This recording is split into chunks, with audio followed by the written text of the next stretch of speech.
Hello गाईस, श्री स्वामी समर्थ सगळ्यांना. तर आपला आता आजचा आहे 6वा पार्ट. तर आजच्या पार्ट मध्ये तुम्हाला मी सांगणार आहे की मला काय झालं नेमकं, म्हणजे मुलगा झाला की मुलगी झाली. तर मला तारीख डॉक्टरांनी दिली होती 15 ते 16 फेब्रुवारी. पण त्याच्या आधीच माझ्या पोटात दुखायला लागलं. आदल्या दिवशी म्हणजे 9 तारखेला रात्री 11 ते 12 वाजल्यापासून माझ्या पोटात दुखायला लागले. आणि मग नंतर नाही का आता, म्हणजे मी माझ्या आई वडिलांपाशीच राहिले होते त्यावेळेस. आईच्या इकडेच माझी डिलिव्हरी झाली. कारण मला 7व्या महिन्यात, तुम्हाला मी सांगितली, 7व्या महिन्याच्या आधीच ये जा सारखे बरेचसे गोंधळ गडबड, त्याच्यामुळे मग मी इकडेच होते. आणि मग रात्री 12-1च्या दरम्यान मग माझं पोट दुखायला लागलं. पण मी म्हटलं नाही का असं दुखत असेल की बाबा थोडंफार, म्हणून मी लगेच काय मम्मीला सांगितलं नाही. पण नंतर मग 1:30-2च्या दरम्यान 1:30-2 वाजेपर्यंत असं नाही का सारखं दुखायला लागलं. मग मी मम्मीला उठवलं, मम्मीला सांगितलं की मला नाही का पोटात दुखायला लागले माझ्या, चल दवाखान्यात जावं लागेल. मग मम्मीने माझ्या लगेच नाही, पण नाही का थोड्या वेळ वाट बघितली की म्हणजे लगेच तर नाही डिलिव्हरी होणार की लगेच एवढं. मग तिथं आता टेन्शन की बाबा आता रिक्षा गाडी कसं काय बघणार, काय करणार. मग तरी पण नाही का तिथल्या शेजारी एक ओळखीचे होते रिक्षावाले, मग त्यांना पप्पांनी जाऊन उठवलं की म्हटले असं असं होते, दवाखान्यात जायचे म्हणून. मग मला असं बराच वेळ थांबून पहाटे 3-4च्या दरम्यान मग मला हॉस्पिटलमध्ये नेण्यात आलं. हॉस्पिटलमध्ये नेल्यानंतर तिथं पण डॉक्टर, आणि ज्या डॉक्टरांकडे आपली ट्रीटमेंट चालू होती ते म्हणजे मंचरला ट्रीटमेंट चालू होती सरकारी दवाखान्यामध्ये. तर मग आता त्या डॉक्टरांनी ते सांगितलं होतं की सिझरच होणार आहे तुम्हाला, नाही का असं हे. आणि जे तिथं माझी एक मैत्रीण पण होती, तुम्हाला मी सांगितलं 7व्या महिन्यात तिने 9व्या महिन्याची माझ्या साडी वगैरे दिलती, फोटो वगैरे आम्ही तिने माझ्या बरोबर, मला म्हटली मी फोटो शूट करते तिचं, किंवा नाही का फोटो काढायला जाऊ, ती माझ्या बरोबर होती त्यावेळेस. मग ती पण होती माझ्या बरोबर, तिला थोडं नर्सिंगचं नॉलेज होतं, म्हणजे तिचं थोडंसं नर्सिंगचा कोर्स झालेला होता. मग त्याच्यामुळे ती म्हटली तुम्ही काय टेन्शन घेऊ नका, काय नका, फक्त डॉक्टरांना लगेच काय सांगू नका की सीझरच सांगितले डॉक्टरांनी, आधीचे रिपोर्ट वगैरे नाही का. तर बघू म्हटले जेवढ्या आता रात्री 12 वाजल्यापासून पहाटे 4 पर्यंत तू दम काढलाय म्हटलं, अजून तास 1.5 तास तुला तर कसा बी दम निघू शकतो, किंवा अजून तू थोडस कळा सहन कर, म्हणजे नॉर्मल डिलिव्हरी होण्याचा आपण चान्स होईल, म्हणजे नॉर्मल डिलिव्हरी होईल की सीझर होणार नाही याची आपण खात्री म्हणजे हे करूया, नाही का. तर मला तर एवढा त्रास व्हायचा, मी रडायचे, पप्पा मला बघून रडायचे की बाबा मला एवढा त्रास होते म्हटलं, त्यांना पण लय टेन्शन यायचं, मम्मीला पण. आणि मग तिथं त्या दवाखान्यात गेलो आम्ही, त्या डॉक्टरांना फोन केला, ते डॉक्टर मग काहीतरी 4:30, 5, पावणे 5ला काहीतरी आले तिथं. मग आल्यानंतर मग मला त्यांनी ऑपरेशन थिएटर मध्ये नेलं. आणि मग डॉक्टर म्हटले, त्यांनी रिपोर्ट वगैरे बघितले माझे पहिले. नाही, त्यांनी आधी विचारलं की कुठे ट्रीटमेंट चालू होती, काय कसं काय. मग ते माझ्या आई वडिलांनी व आईने, ती बहीण मैत्रीण होती माझी, तिने सगळं डॉक्टरांना सांगितलं की अशा ट्रीटमेंट चालू होती, इकडं चालू होती, तिकडं वगैरे. आता इमर्जन्सी पहाटे म्हणून इथं आलो आम्ही. आणि मग नंतर डॉक्टर म्हटले की, म्हणजे मला अशा पटापट नंतर कळ्या वगैरे यायला लागल्या. मग नंतर डॉक्टर म्हटले की तुम्ही तर सांगितलं नाही आम्हाला आधी की पायाळू बाळे वगैरे असं तसं, ते बडबड करायला लागल्या. पण माझी मैत्री म्हटली काय नाही, म्हटली तिला आता एक शेवट 2-3 काळ आले की डिलिव्हरी होऊन जाईल म्हणून. मग ते डॉक्टर तिथं बडबड करायला लागले, कंडिशन म्हटले असं कसं तुम्ही आम्हाला आधी सांगितलं नाही, आणि असं असं झालं तसं झालं, ते बरंच हे झालं. पण तेवढ्या गडबडीतच मग माझी डिलिव्हरी झाली, आणि मग मला बाळ झालं, म्हणजे मला पहिली मुलगी झाली. म्हणजे मला इतका आनंद झाला. 5:35 10 फेब्रुवारीला मला मुलगी झाली पहिली. मला इतका आनंद झाला होता की म्हणजे नाही का, असं मला असं वाटलं माझं आता. आणि त्यात मी पण नॉर्मल डिलिव्हरी झाली त्यातल्या त्यात, की मला इतकं म्हणजे घरच्यांना एवढं टेन्शन होतं की आता सिझर जर झालं तर मग काय होईल बाबा, ऑपरेशन करावं लागेल, बऱ्याचशा काय काय पुढच्या कंडिशन, परत पैशाचं आर्थिक वगैरे, म्हणजे बरेच खूप खूप म्हणजे खूप टेन्शन सगळ्यांना असं की बाबा आता काय होईल म्हणून. तर मग त्यात नॉर्मल डिलिव्हरी झाल्यामुळं तर मग सगळ्यांना खूप हेच वाटलं नाही का, म्हणजे सगळ्यांपेक्षा मला जास्त आनंद झाला की नॉर्मल डिलिव्हरी झाली म्हणून.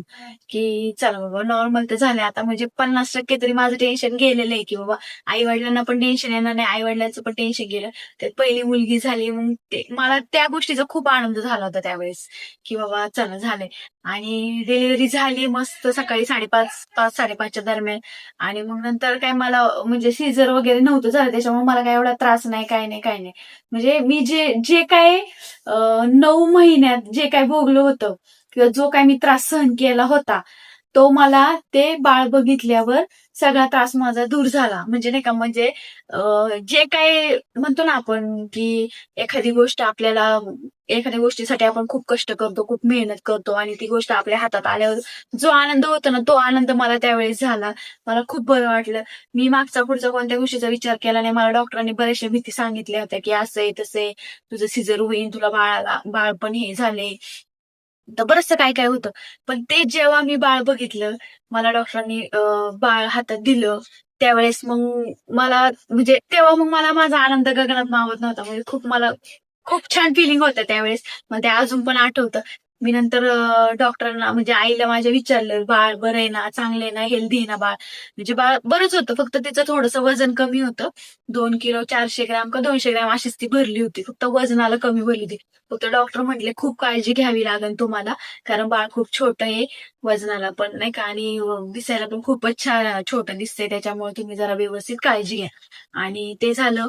मग आता हे सगळं झालं. मग नंतर 10-11 वाजता मला म्हणजे जेव्हा मी जनरल वॉर्डमध्ये आणलं मला त्यांनी, बाळ बघितलं वगैरे सगळं झालं आणि मग नंतर माझ्या वडिलांनी घरी फोन केला म्हणजे नवऱ्याला फोन केला, की बाबा बाळ झालंय म्हणून, डिलिव्हरी झाली, मुलगी झाली म्हणून.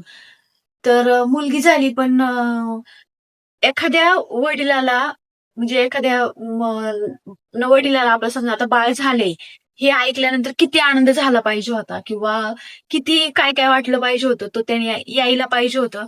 तुम्ही विचार करा या गोष्टीचा, की जेव्हा बाळ झालं ना, ज्या दिवशी बाळ झालं 10 फेब्रुवारीला मला बाळ झालं.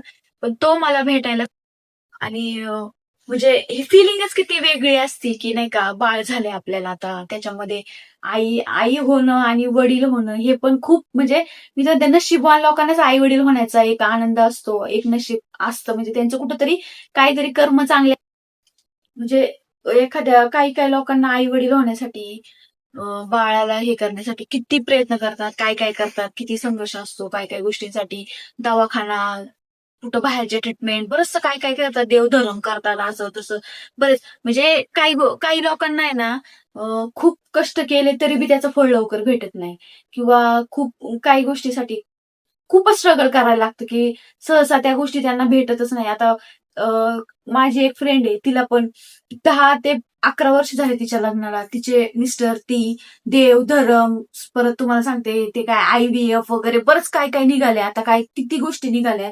याच्या आधी पण अजून पण त्यांचं चालूच आहे. त्यांना ते बाळ बाळ पाहिजे त्यासाठी ती खूप प्रयत्न करतात. पण एखाद्याचं नशीब पण असं असतं, की तो इतका नालायक काय काय नालायक माणसं असतात त्यांच्या नशिबात देव पण पटकन एखादं फळ देऊन टाकतो किंवा पटकन एखादी गोष्टी त्यांना गरज नसताना सुद्धा देऊन टाकतो. तसंच ह्या मूर्ख माणसाच्या आयुष्यामध्ये झालं मी असं म्हणल, की एवढं छान आपल्या देवानी आपल्याला काहीही कोणत्याही गोष्टीसाठी स्ट्रगल न करता किंवा बाळासाठी काही स्ट्रगल नाही किंवा बाहेर देवधर्म बघावा लागला नाही, काहीच नाही. की जेमतेम वयामध्ये ज्या वयात किंवा ज्या गोष्टीची ज्यावेळेस गरज असते त्यावेळेस देवाने आपल्याला ती दिली. तर मग त्याचं आपल्याला किती कौतुक पाहिजे किंवा किती त्या गोष्टीसाठी आपण झटलं पाहिजे. त्या गोष्टी आपण किती जपल्या पाहिजे. हे पण खूप महत्वाचं आहे आजकालच्या दुनियेमध्ये. आणि आजकाल बाळासाठी खूप कपल स्ट्रगल करतात. म्हणजे मी तर माझ्या समोर तर 2-3 उदाहरणं आहेत. माझी मैत्रीण आहे, 2 मैत्रिणीत माझ्या त्यांना पण तसंच आहे, की आज 10-12 वर्ष झाले ते मुलासाठी इतकं झगडतात, देवधर्म करतात, उपास-तापास करतात, ती पायी वारी करतात, बरचसं काय-काय करतात अजून लोकं. पण ह्या काही लोकांना त्या गोष्टीची किंमत आहे, तर काही लोकांना त्या गोष्टीची किंमतच नसती, की बाबा आपल्याला फुकट भेटतंय ना, चल काय त्याचं काही घेणं नाही, देणं नाही, काहीच नाही असं. तर आता म्हणजे पहिलं बाळ झाले हे बापासाठी किती महत्वाचं असतं, की बाबा आपण आयुष्यात आता पहिलं आपल्याला बाळ झाले, आपण वडील झालोय, आपल्यावर जबाबदारी आहे, गोष्टी आहेत. म्हणजे एक हा आनंद इतका मोठा आनंद असतो ना आणि घरात त्यातल्या त्यात बाप तर झालोच आहे, पण त्यातल्या त्यात आपल्या घरात पहिली लक्ष्मी आलेली आहे.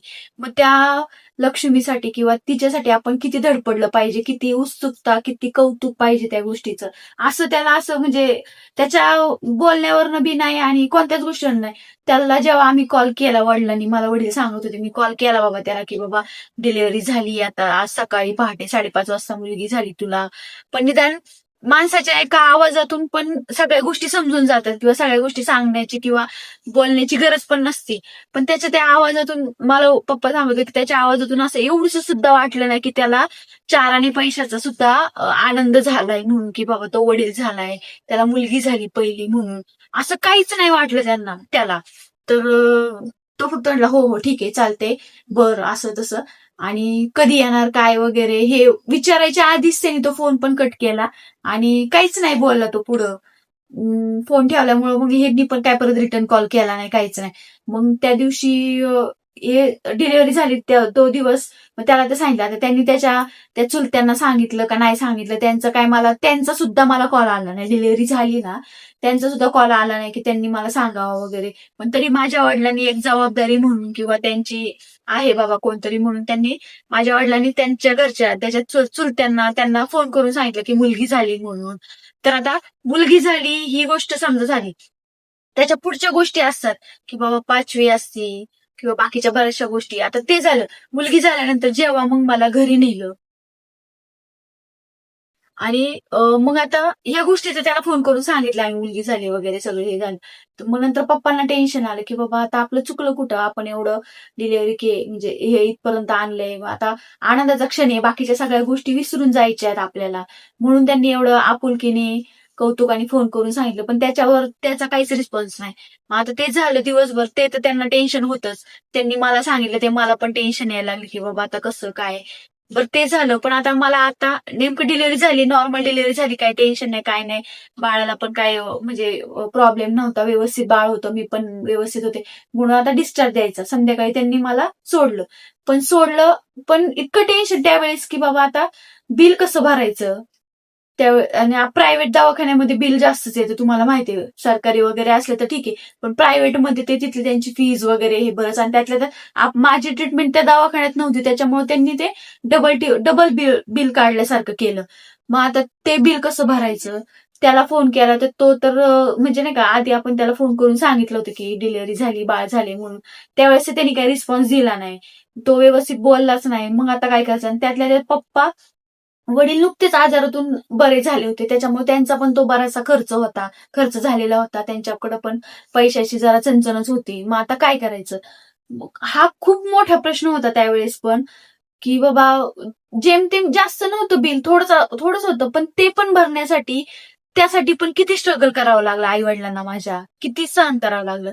कोणापाशी हात पसरले, कोणापाशी काय किंवा काय, हे बऱ्याचशा गोष्टी त्यावेळेस झाल्या. मग त्यांनी इकडून तिकडून काय केलं ऍडजस्ट, मला त्यांनी काय सांगितलं, ते म्हणले ठीक आहे तू नको टेन्शन घेऊ, आम्ही आहे, तू फक्त आता तुझं बाळ झालंय, तू फक्त बाळाचं आणि तुझा विचार कर फक्त, याच्या व्यतिरिक्त दुसरा काय विचार करू नको. आणि बिलाचं टेन्शन तर होतंच. मग मी माझ्या वडिलांना म्हणलं काय करणार आहे तुम्ही काय नाही. पण शेवटी कसं असतं, आई आणि वडील आपल्या बाळासाठी, आपल्या मुलासाठी काही पण कुटुंब नाही का म्हणतात, एक वेळेस लोकांचे धुनी भांडी करतील, घाण राहतील किंवा अजून दुसरं काही करतील, पण शेवटी बाळाला दुःख किंवा बाळाला त्रास होणार नाही याचीच काळजी घेतात आई वडील. पण हा बाप असा कसा होता, मला तर तेव्हा बी नाही समजलं ना, अजून पण नाही समजत त्याची बापाची माया काय आहे, तो बाप म्हणायच्या लायकीचा आहे की नाही ते पण नाही माहिती. पण माझ्या आई वडिलांनी त्यावेळेस मला धीर दिला. मला म्हटले तू टेन्शन घेऊ नको, तू फक्त आता तुझी तब्येत आणि बाळाची तब्येत याच्याकडेच विचार कर, बाळाचाच विचार कर, आम्ही बघतो काय करायचं काय नाही. ते त्यांनी मग नंतर काय ऍडजस्ट केलं काय नाही ते मला म्हटले तू घरी चल, तुझी तब्येत बरी झाली ना तू घरी तर चल म्हटले इथून दवाखान्यातून, मग तुला आम्ही सांगतो की काय आम्ही ऍडजस्ट केलंय काय नाही केलं ते.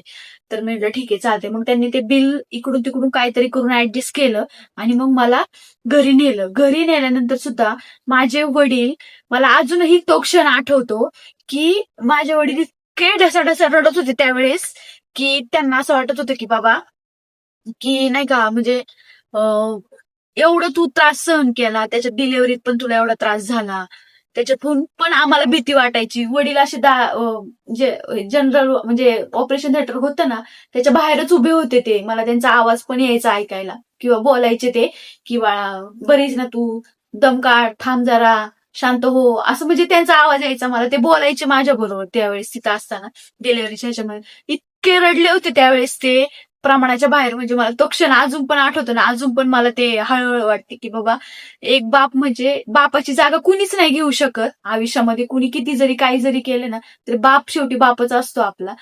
पण हा बाप कसला आहे मला आजही कळालं नाही अजून. आणि इथून पुढे परत बरेचसे काय काय गोंधळ झाले. 5चा कार्यक्रम करायचा होता.